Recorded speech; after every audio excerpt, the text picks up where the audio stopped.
Hello बच्चों, आप सभी का स्वागत है सिग्मा क्लासेज मेरठ में। और आज से हम स्टार्ट कर रहे हैं एसएससी सीजीएल प्रीलिम्स जो 2022 में हुआ था, उसके सारे मैथ्स के जितने भी पेपर हुए उनका डिस्कशन वन बाई वन करके। ठीक है, तो आज हम जो सेट डिस्कस करेंगे वो है हमारा 1/12/2022 का शिफ्ट 1 का पेपर। ठीक है, तो चलिए स्टार्ट करते हैं। कह रहा है ये डिसऑनेस्ट मर्चेंट जो वस्तुओं को सेल कर रहा है वो कर रहा है कितने परसेंट लॉस पर, 12.5% के लॉस पर, लेकिन वो क्या करता है 36 ग्राम की जगह 28 ग्राम वजन का प्रयोग करता है। तो ऐसे सवाल में हमेशा सीपी और एसपी का रेशो निकालते हैं, उससे फिर हमें नेट प्रॉफिट निकालना होता है। अब वो कर क्या रहा है कि 12.5% की हानि पर माल बेचता है, यानी वो कह रहा है 12.5% की लॉस पर मैं बेच रहा हूँ। 12.5% का मतलब 1/8। वो कह रहा है 8 की वस्तु है लेकिन मैं 7 में बेचूंगा क्योंकि मुझे 12.5% का लॉस हो रहा है। 8 की वस्तु 7 में बेचता है, लेकिन वो क्या करता है 36 ग्राम के बदले 28 ग्राम वजन का प्रयोग करता है। इसका मतलब क्या है? इसका मतलब यह है कि वो पैसे तो लेगा 36 ग्राम के, लेकिन घर से देगा कितने ग्राम? 28 ग्राम। तो ये गया 4 टाइम्स, ये गया 9 टाइम्स, तो नेट प्रॉफिट हो गया 8 से 9। अगर 8 से 9 में बेची तो कितने का प्रॉफिट है? 1 का। कितने पर? 8 पर। और 1/8 सबको पता है कितने परसेंट होता है? 12.5%। यानी उसे कितने परसेंट का प्रॉफिट हुआ है? 12.5% का। कह रहा है दो संख्याओं का एचसीएफ 12 है, तो कह रहा है उनका एलसीएम कभी कौन सा नहीं हो सकता, इन चारों ऑप्शन में से बताना है। देखिए इसमें एक कॉन्सेप्ट होता है, अगर दो नंबर का एचसीएफ 12 है तो वो नंबर होंगे 12A और 12B, जहां A और B को प्राइम नंबर होंगे, और इनका जो एलसीएम होगा 12A और 12B का वो होगा 12AB।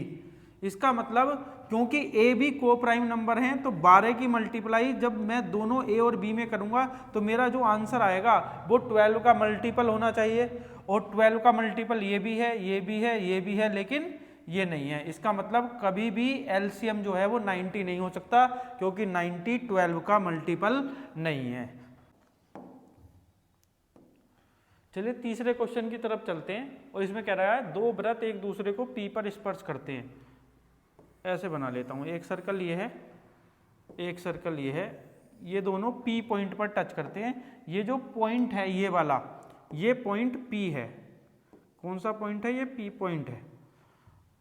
और दोनों की कॉमन टेंजेंट दे रखी है, कौन सी? और क्या कह रहा है? A B. तो ये ए पॉइंट है, ये बी है। और आपसे क्या रखा है कि अगर पी ए बी, तो पी ए बी ये वाला एंगल, ये वाला एंगल अगर 40 डिग्री है तो आपको बताना है A P B, A B P ये वाला एंगल कितना होगा, ये बताना है। देखिए अगर मैं यहाँ से यहाँ तक एक टेंजेंट खींच देता हूँ, ये यहाँ से इसको मिला देता हूँ, तो इस पॉइंट से इस सर्कल पर दो टेंजेंट हैं, एक तो ये वाली और एक ये वाली। इन दोनों की लंबाई बराबर होगी, क्योंकि एक थ्योरम होती है, अगर सर्कल के बाहर कोई पॉइंट है तो उससे उस पर दो टेंजेंट, दो स्पर्श रेखा खींची जा सकती है, और दोनों की लंबाई क्या होती है? बराबर। जितनी ये होगी उतनी ये। तो अगर ये x है तो ये भी x है। तो भाई और एक थ्योरम ये होती है कि किसी ट्रायंगल में दो साइड जो बराबर होती हैं उनके अपोजिट एंगल भी बराबर होते हैं। इसके सामने का अल्फा होगा तो इसके सामने का भी क्या होगा? अल्फा। तो भाई अगर ये अल्फा है, ये 40 है, तो इसके सामने का भी क्या होगा? 40। तो 40 40 80, तो ये हो जाएगा 100 डिग्री। क्यों? क्योंकि तीनों एंगल का सम कितना होता है? 180 डिग्री। तो ये हो जाएगा 80 डिग्री। ठीक है, अब देखिए, अब इस पॉइंट से ये दो टेंजेंट खींची जा रही हैं, तो इन दोनों की लंबाई बराबर होगी। अब देखिए अगर इसके सामने का अल्फा है तो इसके सामने का भी अल्फा है, और इस वाले ट्रायंगल में क्या होगा? इन तीनों का सम, इसका ये ट्रायंगल है तो इसका इसका इसका तीनों का सम अल्फा प्लस 80 कितना होगा? 180 डिग्री, क्योंकि त्रिभुज के तीनों कोणों का योग कितना होता है? 180 डिग्री। तो यहाँ पे आ गया 2 अल्फा 100 डिग्री, तो अल्फा की वैल्यू कितनी आ गई? 50 डिग्री। यही पूछा था, ये एंगल बताइए, तो आंसर है 50 डिग्री। नेक्स्ट क्वेश्चन पे बढ़ते हैं।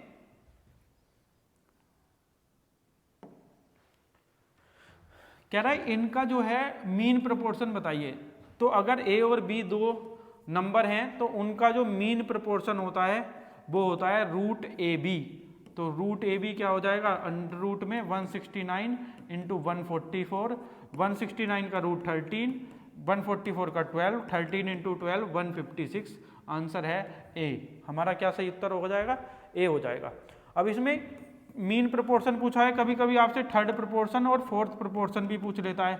मैं बता देता हूँ, जो थर्ड प्रोपोर्शन होता है, अगर ए बी का थर्ड प्रोपोर्शन निकालना है तो ये होता है बी स्क्वायर अपॉन ए, और ए बी सी का फोर्थ प्रोपोर्शन निकालना है तो देखिए इसको ऐसे निकालेंगे, ए बी सी एक्स, तो ये हो जाएगा A X equal to B C, तो एक्स की वैल्यू आ जाएगी B C upon A B C इनका फोर्थ प्रोपोर्शन होगा बी सी अपॉन ए, और ए बी का थर्ड प्रोपोर्शन होगा बी स्क्वायर अपॉन ए।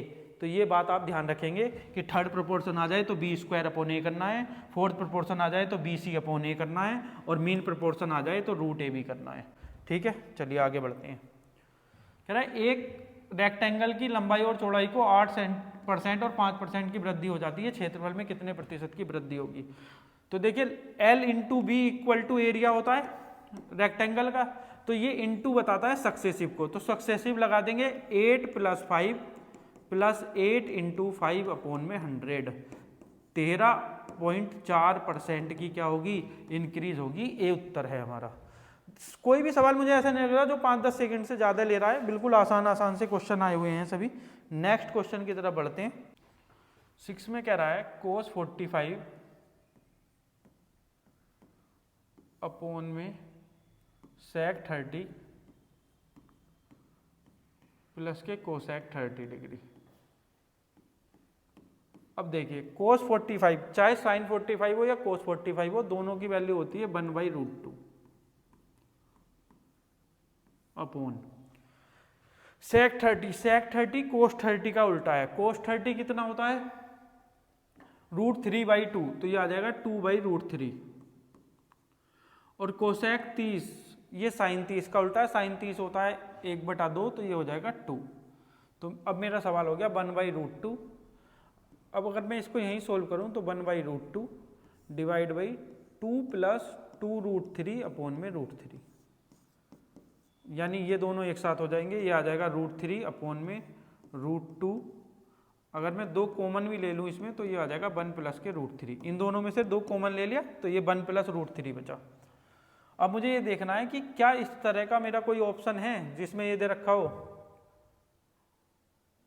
तो ऐसा कोई ऑप्शन नहीं है। तो फिर मैं क्या करता हूं, ऊपर नीचे √3 - 1 से मल्टीप्लाई कर लेता हूं, तो ये आ जाएगा 2√2, और यहाँ आ जाएगा √3 + 1 है, और √3 - 1। √3 - 1 से क्यों किया है, क्योंकि √3 की वैल्यू 1 से ज्यादा होती है, इसलिए √3 - 1 करेंगे।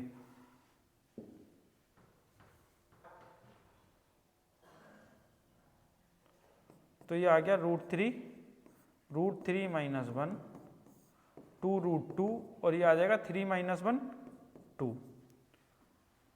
ऐसा ऑप्शन √2 से दोबारा मल्टीप्लाई कर देता हूँ ऊपर नीचे, √2 से जैसे ही मल्टीप्लाई करूंगा ये आ जाएगा √6, ये आ गया 3 - √3, यहाँ पर √2 आ जाएगा, और ये आ जाएगा तुम्हारा 2 2 जा भाई, ये हो जाएगा 2 2 2 8 आ जाएगा यहाँ। तो मेरा आंसर आ जाएगा 3√2 - √6 अपॉन में 8, और ऐसा कौन से ऑप्शन में है, सी ऑप्शन सही है, 3√2 - √6 अपॉन में 8। अगले सवाल की तरफ बढ़ते हैं। सवाल नंबर 7, इसका डिवाइजर कौन सा है, इस वाले का डिवाइजर कौन सा है। तो इसका डिवाइजर वो होगा जो इसको डिवाइड करेगा। इसके लिए एक कॉन्सेप्ट होता है, देखिए अगर a की पावर n माइनस b की पावर n, a की n माइनस b की पावर n, अगर n ओड है तो इसका एक फैक्टर होगा a - b, यानी ये नंबर a - b से डिवाइड होगा। अब ये 49 की पावर है 15 -1 की पावर 15 लिख दूं तो इसका एक फैक्टर होगा 49 - 1, यानी ये 49 - 1 से डिविजिबल होगा, यानी 48 से डिविजिबल होगा। अगर ये 48 से डिविजिबल है तो 48 के हर फैक्टर से भी डिविजिबल होगा, यानी 8 × 6 है 48, तो ये 8 से भी डिविजिबल होगा, इसका मतलब सही उत्तर सी है। अगले सवाल पर बढ़ते हैं। कह रहा 1500 मीटर की दौड़ में अनिल ने बाकुल को 150 मीटर से हराया। देखिए ये रेस का क्वेश्चन है, 1500 मीटर की दौड़ है, अनिल ने बाकुल को 150 मीटर से हराया। इसका मतलब अनिल 1500 मीटर दौड़ा होगा, तो ये 150 कम दौड़ा होगा, 1350 दौड़ा होगा। तो रेस में यही कॉन्सेप्ट होता है कि जो रेस जीत रहा होगा उसको पूरी पूरी डिस्टेंस कवर करवानी होती है। और कह रहा है कि बाकुल ने चार्ल्स को 75 मीटर से हराया। इसका मतलब अगर ये जीता है तो ये 1500 चला होगा, ये 1425। अब आप क्या कर लेंगे, इसमें आप क्या लगा लेंगे, बैक एंड सीट का कॉन्सेप्ट लगा लेंगे। जैसे इसको देखिए 0 से 0 गया, 15 से 10, 15 से 9 बार जाएगा ये। अब ये अगर मैं 15 से इसको 25 से करता हूं तो 60 आ जाएगा, 25 से करता हूं 25 नंबर 200, 25 पंजे 125 और 125 और कितना बचा अब 17 और 25 सत्ते 175, तो 3 से काटूंगा 20, 3 से काटूंगा 19, तो यहाँ आ गया 20 19। यानी ए बी सी में इस तरह का रेशो आ रहा होगा 10 9 20 19। तो जो सीट खाली होती है उसको बैक एंड सीट को उसके पड़ोसी से फिल कर लेते हैं। यहाँ आ जाएगा 9, यहाँ आ जाएगा 20, तो यहाँ आएगा 200। क्या पूछ रहा, अनिल को चार्ल्स कितनी दूरी से हराता है, अनिल चार्ल्स को कितनी दूरी से हराता है, तो इन दोनों की बात कर रहा है। तो ये आ जाएगा 19 नंबर 171, क्योंकि इसको पूरा चलना पड़ेगा 1500, तो यहाँ मल्टीप्लाइंग फैक्टर है 7.5, तो यहाँ भी मल्टीप्लाइंग फैक्टर होगा। लेकिन मैं ये देख लेता हूँ कितने से हरा रहा है, तो आपका ये 29 मीटर से हरा रहा है। 200 मीटर में 29 मीटर से, तो 1500 मल्टीप्लाइंग फैक्टर 7.5 है, तो यहाँ भी 7.5 आ जाएगा, तो ये आ जाएगा तुम्हारा 217.5, तो ये आ जाएगा 217.5 मीटर से हराएगा। आप इसकी मल्टीप्लाई ऐसे भी कर सकते हैं, देखिए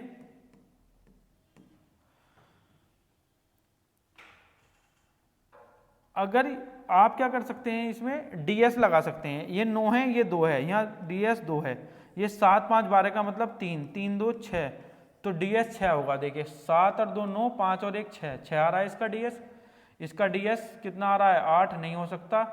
अब ये तो देखिए मल्टीप्लाई करके देख लीजिए आप, 3 अट्ठे 24, ये 30 होता, ये 8 होता, तब भी 240 होता, यानी 240 से तो ज़्यादा हो ही नहीं सकता। ये दोनों ऑप्शन तो वैसे ही खत्म है।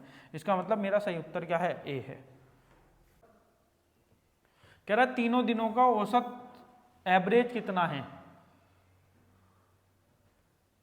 कौन से प्रिंटर द्वारा, प्रिंटर जेड द्वारा। इसमें लिखा हुआ प्रिंटर जेड द्वारा, तो जेड ये रहा भाई, 210 160 218, तीनों को ऐड करिए, 3 से डिवाइड कर दिया, आंसर आ जाएगा। ये बिल्कुल बेसिक मेथड है, लेकिन आप इस सवाल को डेविएशन से भी कर सकते हैं, डेविएशन मेथड से। कैसे देखिए, 210 आ रहा है, 160 आ रहा है, 218 आ रहा है, मैंने मान लिया एवरेज है 200। अब 200 है एवरेज, ऐसा मैं मान लेता हूं, तो डेविएशन ये है 10, तो प्लस का 10 माइनस के 40, क्योंकि मैंने 200 माना था, प्लस के 18, 3 से डिवाइड कर दीजिए, तो ये आ गया आपका 28 माइनस 40 माइनस के 12 बटा 3, यानी कि माइनस का 4। तो मेरा आंसर जो है वो 200 ना होके 200 माइनस 4 होगा, 196 मेरा सही उत्तर होगा। That is option number A, मेरा आंसर ऑप्शन ए होगा। ये डेविएशन मेथड है, ये आपने एवरेज में पढ़ा होगा, ठीक है। और अगर आपको ये डेविएशन नहीं आता तो आप तीनों को जोड़ के 3 से डिवाइड कर दीजिए, आपका एवरेज आ जाएगा। चलिए बढ़ते हैं क्वेश्चन नंबर 11 की तरफ। और 11 में देखते हैं, कह रहा 27 पारियों में एक खिलाड़ी का औसत 47 रन था। देखिए अगर इसको डिटेल करना चाहते हैं तो आप ऐसे कर सकते हैं कि भाई 47 इनिंग्स हैं और एवरेज है 27, ये उनके टोटल रन्स हो जाएंगे 47 इनिंग्स के। 25 इनिंग्स के टोटल रन्स हो जाएंगे 25 इंटू 42, इनमें से इसको सब्ट्रैक्ट कर देना, यहाँ एक आंसर आ जाएगा। इसमें क्या है, मिनिमम स्कोर है प्लस मैक्सिमम स्कोर है, इसकी वैल्यू ये आ गई। मिनिमम स्कोर अगर x है तो मैक्सिमम उससे कितना फालतू है, x प्लस 157, यहाँ से x की वैल्यू निकाल लेना और x में 157 जोड़ देना, ये आ जाएगी आपकी मैक्सिमम पारी के स्कोर। ये डिटेल है, इसको करना चाहते हैं तो आप ऐसे कर सकते हैं। एग्जाम में कैसे करेंगे, एग्जाम में हम इसको एलिगेशन से कर सकते हैं। देखिए कैसे, अगर आप इस पे एलिगेशन लगाना चाहते हैं तो कैसे निकाल सकते हैं। देखिए 27 है टोटल, 25 प्लस 2 तो ये 25 इनिंग्स है, ये 2 इनिंग्स है, ये टोटल 27 इनिंग है। इन 25 इनिंग्स का जो एवरेज है वो है 42। इन 2 इनिंग्स का एवरेज है मुझे नहीं पता, लेकिन इन 40 जो 27 इनिंग्स हैं इनका एवरेज दे रखा है 47। तो इस 47 में से ये 42 जाएगा, ये 5 आएगा, 2 की वैल्यू 5 है, मल्टीप्लाइंग फैक्टर 2.5 है, तो यहाँ भी मल्टीप्लाइंग फैक्टर 2.5 होगा, ये आ जाएगा 6.25, 62.5 आ जाएगा ना, ये 25 गुणा 2.5 है, तो ये आ जाएगा हमारा 62.5। तो 62.5, क्योंकि ये इससे छोटा है तो ये इससे बड़ा होगा, 62.5 ऐड करूंगा तो ये आ जाएगा आपका 7 2 9 6 4 10 109.5, यानी इन 2 इनिंग्स का एवरेज है 109.5। अगर 2 इनिंग का एवरेज 109.5 है तो इन 2 इनिंग्स का जो सम होगा वो क्या 2 इंटू 109.5 नहीं होगा। इसका मतलब ये हो जाएगा, अगर ये 100 होता तो 200 और 9 दूनी 18 19, 219 आ गया। अब इन 2 इनिंग में मान लीजिए मिनिमम जो एवरेज रन हैं वो x हैं, तो मैक्सिमम रन जो होंगे जो दूसरी इनिंग में है वो x प्लस 157 होंगे। इसकी वैल्यू दे रखी है 219, यानी 2x की वैल्यू दे रखी है, 9 में से 7 गया 2 और आपका ये बचा 21 15 6 21, तो x की वैल्यू आ गई 31। तो जो ये रन है कह रहा है कि उच्चतम स्कोर जो मैक्सिमम स्कोर है वो है x प्लस 157, तो ये आ जाएगा 62 प्लस 157 729। यूनिट डिजिट कितनी है इसकी, सॉरी x की वैल्यू 31 है, तो 31 प्लस 157 7 1 8 भाई, ये फिर 157 ये 1, तो यूनिट डिजिट 8 है, दैट इज बी। आंसर क्या है इसका, सही उत्तर बी होगा। नेक्स्ट सवाल की तरफ बढ़ते हैं। सवाल नंबर 12, पी और क्यू किसी दिन काम को 15 और 10 दिन में पूरा कर सकते हैं। पी 15 डेज लेता है, क्यू 10 डेज लेता है। 7 काम शुरू करते हैं, लेकिन 2 दिन बाद क्यू काम छोड़ना पड़ा और पी ने अकेला शेष काम पूरा किया, तो पूरा काम करने में कितने दिन लगे। देखिए टोटल वर्क इन दोनों का एलसीएम होगा, दैट इज 30। इसकी इफिशियंसी कितनी है 2, इसकी कितनी है 3। देखिए उन्होंने एक साथ काम शुरू किया, लेकिन 2 दिन बाद क्यू को छोड़ना पड़ा। तो याद रखना ऐसे सवाल में अगर कोई काम शुरू होने के बाद कोई आदमी काम छोड़कर जाता है तो उसे उसका काम देकर भगा देते हैं। तो क्यू चला जाता है 2 दिन बाद, तो इसको 6 काम, 2 दिन में इसने 6 काम किया होगा, तो 6 हटा लेता हूं, तो ये कितना बचा 24। और इस 24 को किसने किया है, पी ने। तो पी एक दिन में कितना काम करता है 2, तो पी को कितने दिन लगे 12, क्योंकि पी ने शुरू से एंड तक काम किया, इसका मतलब काम 12 दिन ही चला होगा। तो आंसर है काम कितने दिन में पूरा हुआ, उत्तर है 12 दिन में, क्योंकि पी शुरू से लगा था एंड तक क्या वो छोड़कर नहीं गया, क्योंकि पी ने कुल 12 दिन काम किया, इसलिए काम कितने दिन चला 12 दिन। सही उत्तर बी है। नेक्स्ट क्वेश्चन पे बढ़ते हैं। क्वेश्चन नंबर 13, ये डीआई का क्वेश्चन है 13। क्या कह रहा है इसमें, BCF तथा H द्वारा बेचे गए ट्रकों की संख्या इन सभी 8 कंपनियों द्वारा ट्रकों की संख्या से कितने प्रतिशत कम है। तो देखो बेटा BCFH, BCH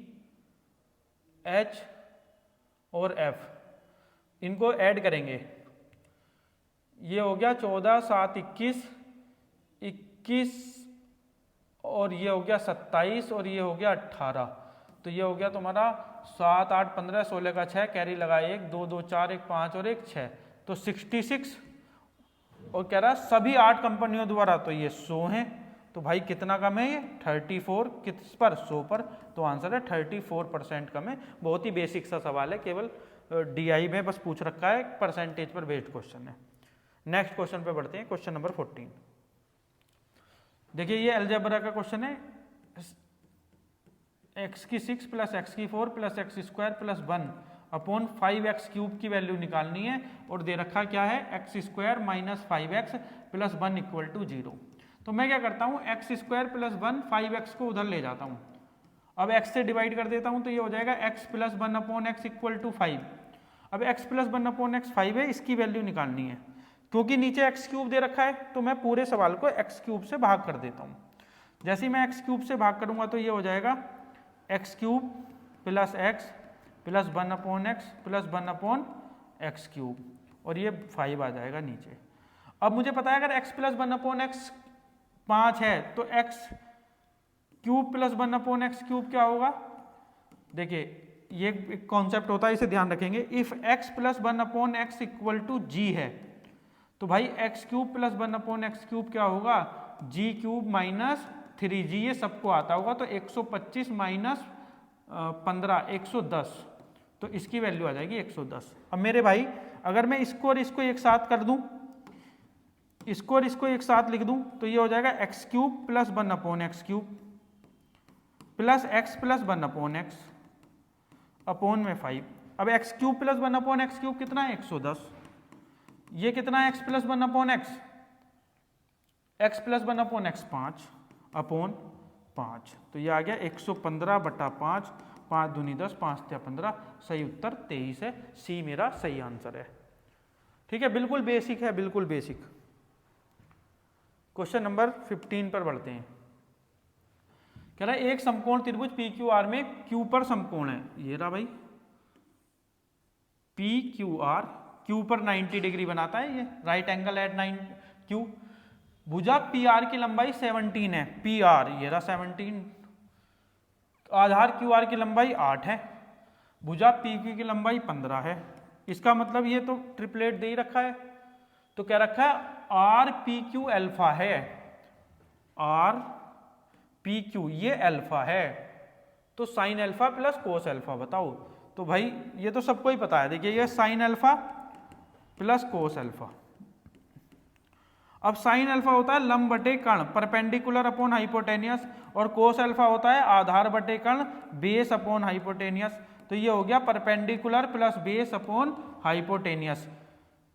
तो देखिए इस वाले के लिए देखिए परपेंडिकुलर ये है, बेस ये है, हाइपोटेनियस ये है, तो परपेंडिकुलर 8 बेस 15 अपॉन में हाइपोटेनियस, तो 15 8 5 13 23 बटा 17, सही उत्तर क्या है बी है। बिल्कुल बेसिक क्वेश्चन है, सही आंसर बी होगा। ठीक है, नेक्स्ट पर बढ़ते हैं।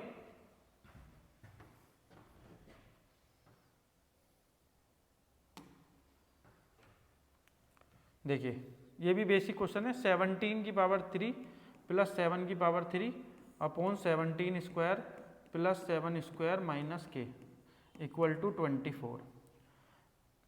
ये फॉर्मूला आपने पढ़ा होगा A cube plus B cube, ये होता है A plus B into A square plus B square minus A B. अगर मैं इस फॉर्मूले को यूज करूं तो यहां से बनेगा 17 plus 7 into 17 square plus 7 square, अब यहां प्लस है तो यहां आएगा minus, minus 17 into 7 upon 17 square plus 7 square minus के, और ये दे रखा है 24। तो भाई ये भी 24 है, ये भी 24 खत्म हो गया, तो ये आ गया 17 square plus 7 square minus 119 equal to 17 square plus 7 square minus के। तो माइनस के की वैल्यू माइनस 119 है, तो के की वैल्यू हो जाएगी 119, यही मेरा सही आंसर है 119, आंसर है ए। क्वेश्चन नंबर 17 की तरफ बढ़ते हैं।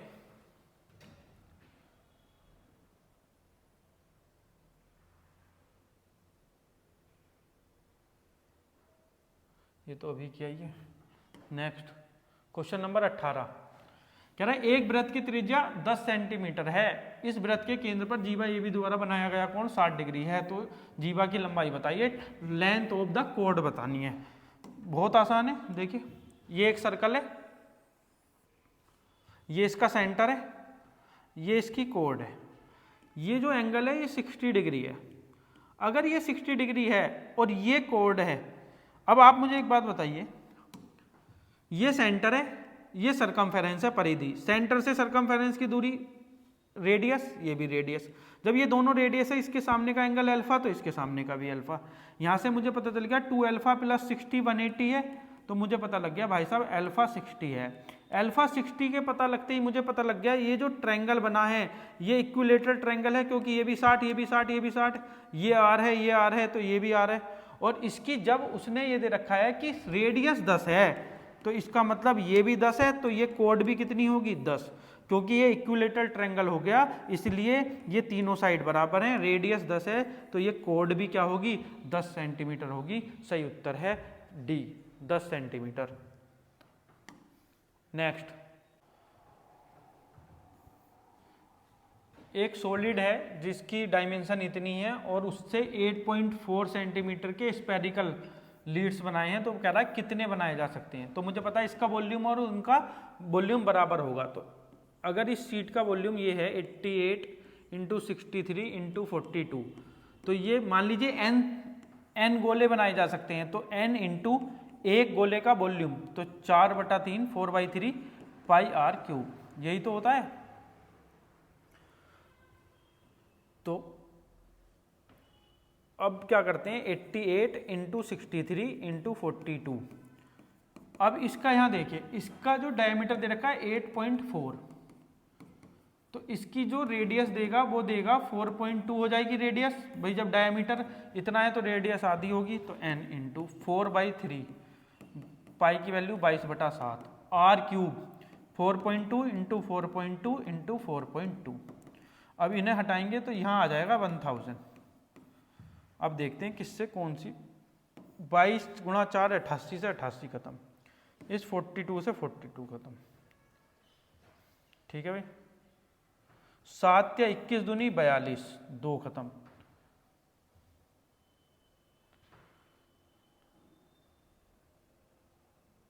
अब देखिए यहाँ 7 छंग 42, 7 नम 63, 3 तिया 9, 3 दूनी 6।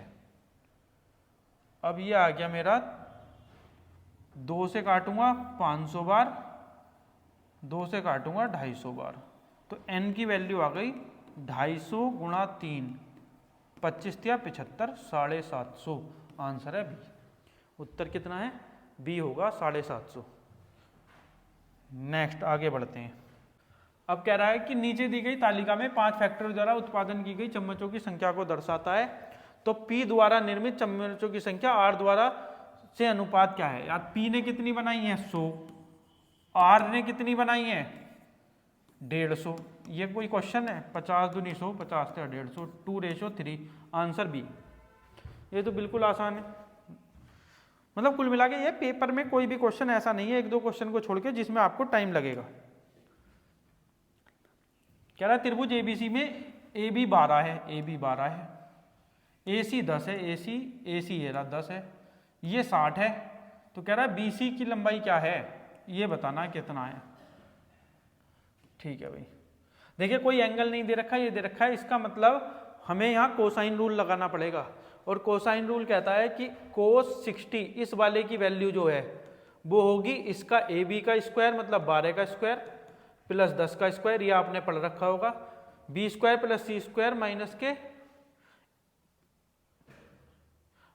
के A स्क्वायर माइनस के BC स्क्वायर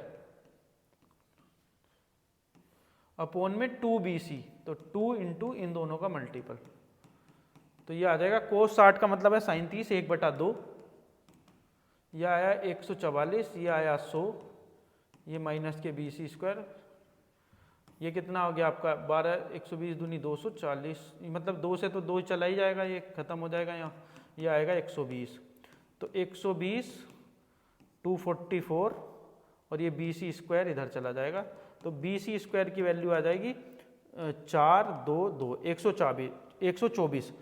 तो यानी BC कितना है √124। अगर ये 121 होता तो आंसर 11 होता, 11 से थोड़ा सा ज़्यादा, यानी केवल आंसर डी है, 11 से थोड़ा सा ज़्यादा है, क्योंकि 121, अगर ये 121 होता तो 11 होता रूट, लेकिन ये 124 है, मतलब 11 से थोड़ा सा ज़्यादा होगा, 11 से थोड़ा ज़्यादा तो केवल डी है। तो मेरा उत्तर क्या होगा, डी हो जाएगा भाई। क्वेश्चन नंबर 23 की तरफ बढ़ते हैं। कह रहा है tan square theta plus cot square theta minus sec square theta cosec square theta का मान बताओ। वैसे तो इसका डायरेक्ट आंसर आपको -2 याद होना चाहिए था।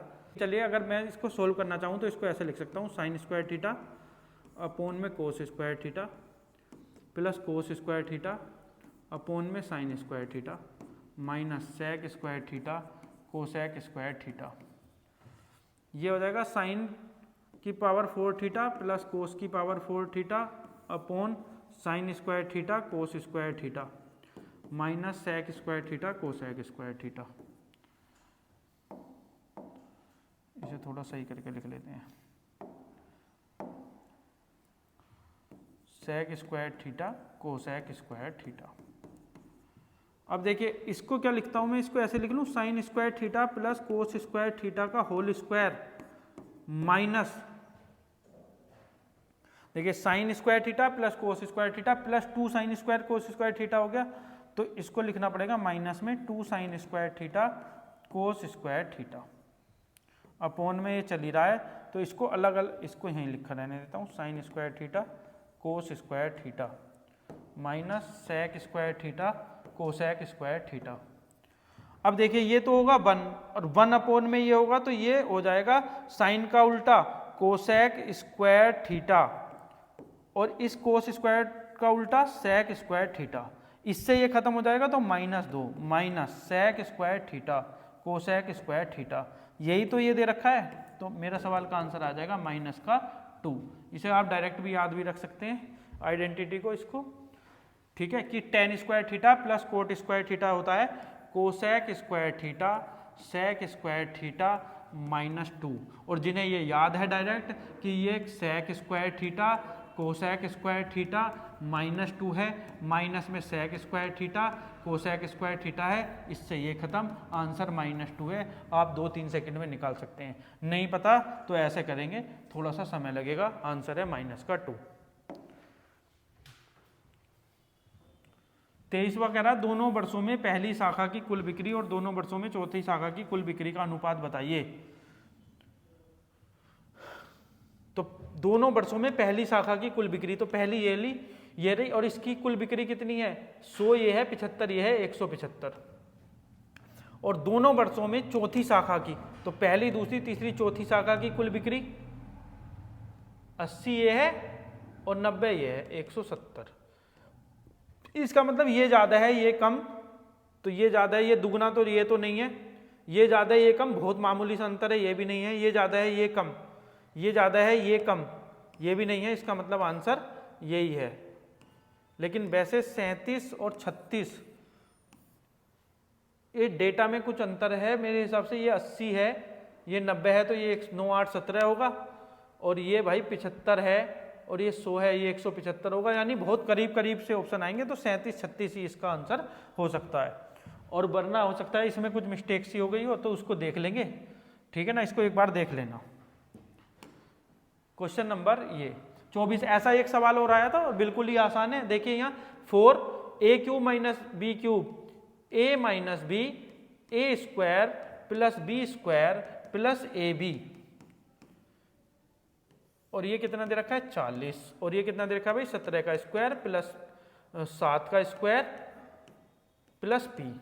अब भाई ये देखिए आप 4, ये कितना हो गया 10, ये कितना हो गया 17 स्क्वायर प्लस 7 स्क्वायर प्लस 119, और ये 17 square plus 7 square plus p, और ये कितना हो गया 40। इस 40 से ये खत्म, तो ये और ये आपस में बराबर हो गए, तो 17 स्क्वायर 7 स्क्वायर प्लस p, और ये 119 है, यानी ये p तो 119 है, तो p की वैल्यू कितनी हो जाएगी 119। ऐसा ही एक सवाल पीछे और आया था, बिल्कुल आसान क्वेश्चन है, बस फॉर्मूला खोलना है, तो 40 से 40 खत्म हो जाएगा, ये दोनों आपस में, जब ये इधर चला जाएगा तो दोनों आपस में बराबर हैं, तो ये इससे खत्म ये इससे खत्म, तो 17 7 119, तो p की वैल्यू कितनी हो जाएगी 119। आंसर होगा सी वाला, करेक्ट आंसर होगा प्लस 119।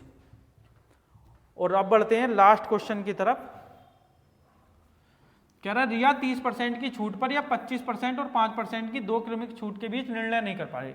यानी वो ये कंफ्यूजन में है कि 30% की छूट पर लूं या 25% और 5% के 2 सक्सेसिव डिस्काउंट पर ले लूं। तो आपको पता है कि इन दोनों में जो डिफरेंस रहेगा, देखिए 25 और 5 30 है, तो यहाँ जो डिफरेंस होता है याद रखना आप, अगर A% और B% की 2 सक्सेसिव छूट मिल रही है क्रमागत छूट, तो जो एक छूट आएगी ना तो वो आएगी A + B माइनस के AB अपॉन में 100%। जैसे यहाँ देखिए यहाँ 25 + 5 तो -25 × 5 बटा 100, तो यहाँ 30% की छूट है, यहाँ 30% माइनस 25 पंजे 125 1.25% की छूट है। यानी जो डिफरेंस आ रहा होगा वो 1.25% का आ रहा होगा। किसका? मार्क प्राइस का 1.25%। और मार्क प्राइस कितना है भाई? 3840। तो इस 3840 का 1.25% निकालना है। अब देखिए 3840 अगर 1% होता तो 38.4 होता। अब ये 0.25% मतलब इसका 1/4 और कर दो, तो इसका 38.4 का 1/4, तो 4 नम 36, 4 छंग 24, तो ये आ गया आपका 9.6। तो 9.6 और ऐड कर दो इसमें, 48 रुपीज। तो कितने का डिफरेंस आएगा? 48 का। तो डायरेक्ट आप निकाल सकते थे 3840 का 1.25%, वो कितना आ जाएगा? 48। आप चाहें तो इसमें डिजिटल सम भी लगा सकते हैं। देखिए 5 1 6, 5 2 7 और 1 8, इसका DS 8 है। 8 और 3 11, 4 15, 15 का मतलब 6, 6 8 48, 48 कौन से में? आंसर है बी। तो आंसर मेरा क्या है? 48 का मतलब कितना है? 8 4 12 का मतलब 3, 3 DS किस में है? इसमें 1 है, इसमें 6 है, इसमें 8 है, 8 4 12 3 है, तो DS से भी कर सकते हैं। आंसर कौन सा है? बी।